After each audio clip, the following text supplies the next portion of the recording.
Interesting jobs report, Mike. Certainly a job for Notebook LM. I don't know if you'd used it, but the first thing I did was took that beast of a report and threw it into Notebook LM. What was it, 270 pages, I think it came in at? Yeah, it's actually 290 pages. It is a mammoth report from the World Economic Forum, and it is called their Future of Jobs report.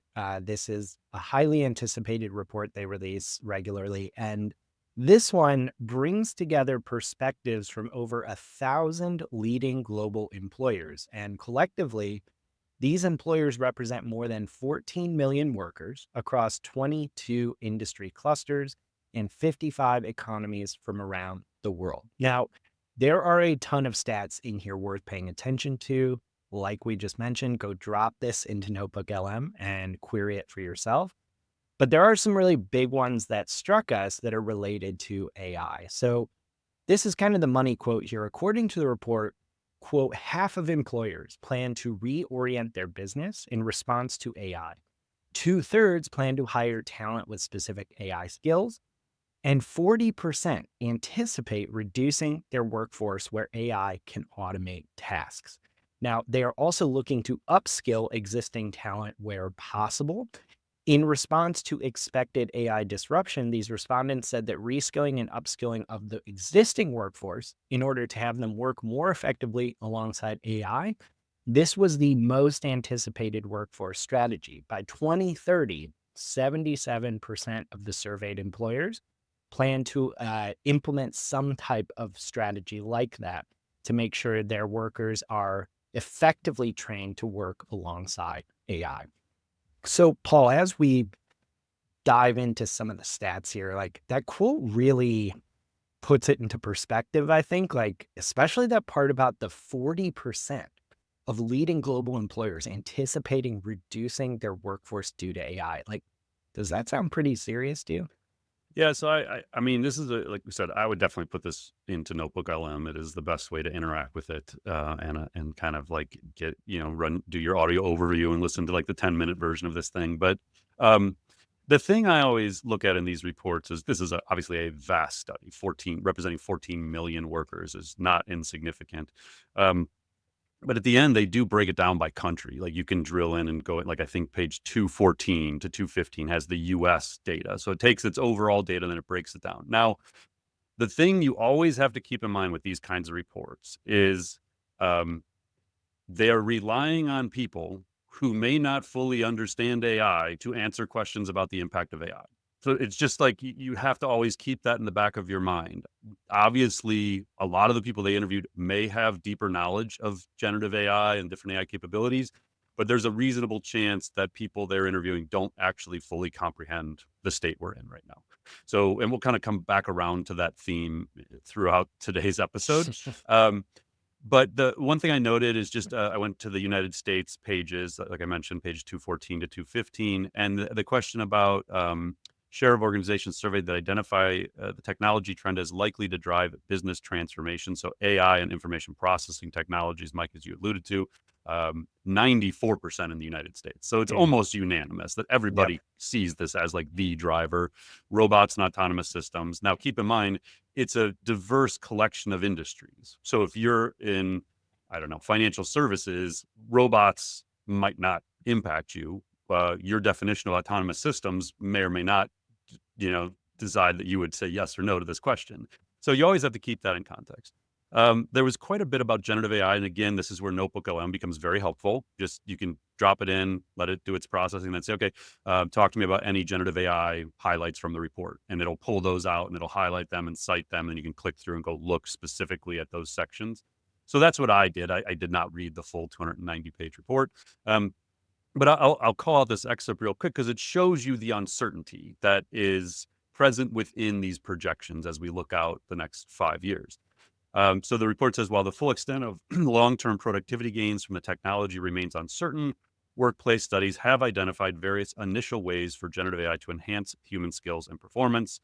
Looking further ahead, some observers argue generative AI could empower less specialized employees to perform a greater range of expert tasks, expanding the possible functions of roles such as accounting clerks, nurses, and teaching assistants.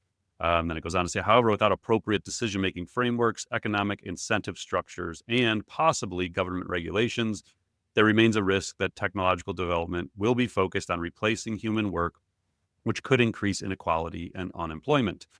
It says Gen AI currently remains limited in performing tasks that require physical execution, certainly, nuanced judgment or hands-on application, skills rooted in human interaction, including empathy and active listening and sensory processing abilities, and manual dexterity, endurance, and precision currently show no substitution potential due to their physical and deeply human components. So it kind of goes through and it's trying to assess like what are the skills that are core now, what are going to be the skills of the future, which jobs are going to like increase, which jobs are going to decline.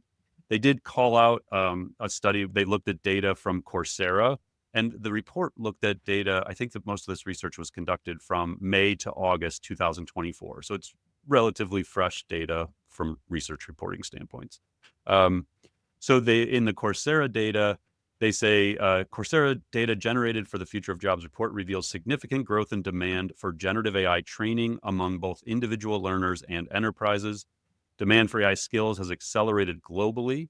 However, the drivers of demand differ. In the United States, demand is primarily driven by individual users, whereas in India, corporate sponsorship plays a significant role in boosting Gen AI training. Globally, individual learners on Coursera have focused on foundational Gen AI skills and conceptual topics such as prompt engineering, trustworthy AI practices, and strategic decision making. So this is interesting because, as I've mentioned, I've been doing a lot of thinking around our own AI Academy and our courses and certifications and things like that. And I was actually having this exact conversation with our team last week when I was sort of sharing the internal vision for where we're going with this stuff. Um, what we see, and we have, I mean, our intro to AI classes had over 25,000 people register for it. We have hundreds of members, I think over 500 mastery members at different times.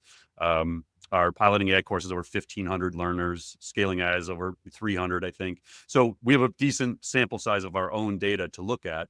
And what I'll tell you is, it is a lot of individuals and corporations that are taking the initiative to learn this stuff on their own, sometimes on their own credit card and on their own personal email account. Mm. They are paying for these things. Sometimes they are getting supported by internal programs, funded by those programs. But it is rare for us to have the conversations. And these are people often working at very large enterprises that are taking these initiatives on their own. It's rare that those conversations are coming in and saying, we want to upskill our whole workforce. That hasn't been what we've seen, at least in the United States yet. I think that will shift in 2025. I believe that we are entering a phase where enterprises are going to realize the urgency to reskill and upskill their workforces. So I found it interesting when the report looked at, well, what are the core skills today? And it's interesting. They highlight analytical thinking, resilience, flexibility, agility, leadership and social influence, creative thinking are sort of the top four. But then when they say what are going to be the fastest growing skills in the next 5 years, number one, AI and big data. Number two, networks and cybersecurity. Number three, technological literacy. Four is actually staying steady at creative thinking. So then it goes into, okay, which employers are planning to upskill their workforce? And it said 85%. So, okay, people get this. Yeah. They then got into the human and machine factor. So now combined, it says proportion of tasks completed predominantly by technologies versus predominantly by people. Today, the combined is 52%. By 2030, they see that rising to 67%. And then it gets into some of the fastest growing job titles. Now, this is kind of where I'll wind up my thoughts on this. The top fastest growing jobs: big data specialist, number one; number two, fintech engineers; number three, AI and machine learning specialists. Now, this is why I say you have to be cognizant of who's answering the questions. Mm. So we have business leaders here who may not be in the know of what all the AI labs think the future looks like, and they're the ones building it. And so I think that there was an interesting balance here, because on the Joe Rogan podcast last week, Mark Zuckerberg said a lot of things on the Rogan podcast we're not going to bother getting into, but and what he said that's relevant here is, quote, probably in 2025, we at Meta, as well as the other companies that are basically working on this, are going to have an AI that can effectively be a sort of mid-level engineer that you have at your company that can write code. Zuckerberg said Meta will reach the point where all of the code in its apps and the AI it generates will also be done by AI. So we have business leaders who are like, yeah, like 40% are impacted, or like, they think they've got time and they got to figure this out. And then you have the people in the AI research labs like, oh no, we won't need as many AI machine learning specialists because the AI is going to do that this year, not 2030. So there's always this balance. And then they did have how will your business respond to AI developments? The number one answer was 77% reskilling and upskilling existing workforce to better work alongside AI. And then 69% hiring new people with skills to design AI tools and enhance appropriate for the organization specific skills. And then the third one was 62% hiring new people with skills to better work alongside AI. So, quick side note, I mentioned a bunch has already happened on Monday morning. OpenAI actually released their economic blueprint this morning, which I have not had time to get into, but it says OpenAI is releasing a new economic blueprint that lays out our policy proposals for extending America's global leadership in AI innovation, ensuring equitable access to AI, and driving economic growth across communities. As AI becomes more advanced, we believe America needs to act now to maximize the technology's possibilities while minimizing its harms. So, all that said, AI and the economy is off to a high profile start for the year, and I expect this to be a highly trending topic as we move forward throughout the year. Yeah, I found it interesting too that the report looked at on page 63 like barriers to AI adoption, which is also something we asked about in our Yeah. annual State of Marketing AI report. And the most common response at 50% of people was lack of skills to support adoption, which is not remotely surprising to us, Paul. That's the top barrier 4 years in a row 50% now. seems And conservative. it Yeah, seems very conservative. And it's followed closely at 43% by lack of vision among managers and leaders. So totally. basically validates exactly what we've seen in research. I also thought it was kind of interesting that that list of core skills and fastest growing skills. Obviously, there is technical literacy, AI, and big data, but a lot of these really sound to me like powerful soft skills. I'm not sure people are getting degrees in some of these. Yeah, that's the hard part when you hear interviews with like Altman and people like that, where they try and pin them down on this question, Yeah. like what should people study? What should my kids go to school for?